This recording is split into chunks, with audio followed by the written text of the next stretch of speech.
ఇక వృషభ లగ్నం వారికి కనుక చూసుకున్నట్లయితే వృషభ లగ్నం కానివ్వండి, వృషభ రాశి కానివ్వండి, మీకు ఈ యొక్క ఉగాది నుంచి ఈ వారంలో లాభంలో అధిక గ్రహాలు ఉంటున్నాయి.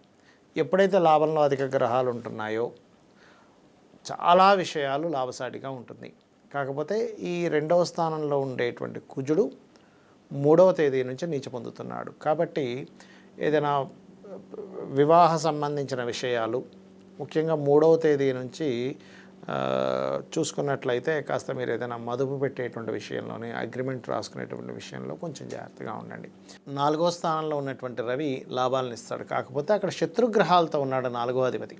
కాబట్టి ఏదైనా సరే తండ్రి ఆస్తికి సంబంధించిన విషయంలో కానివ్వండి, లేనట్లయితే గవర్నమెంట్ ఆక్షన్స్లో తీసుకునేటువంటి విషయాల్లో కానివ్వండి, కొంచెం అక్కడ డిస్ప్యూట్స్ని క్రియేట్ చేస్తున్నాడు.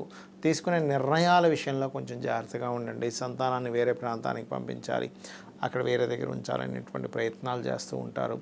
అదేవిధంగా ఈ వారం ప్రత్యేకంగా మీరు 3వ తేదీ నుంచి వివాహ నిర్ణయాలు తీసుకునేటువంటి అంశంలో కొద్దిగా జాగ్రత్తగా ఉండండి ముఖ్యంగా. ఎందుకంటే ఇది 30వ తేదీ నుంచి 5వ తేదీ ఉన్నటువంటి ఈ యొక్క గ్రహస్థితి ముఖ్యంగా ఈ వ్యాపారస్తులకి చాలా బాగుంది చెప్పాలంటే.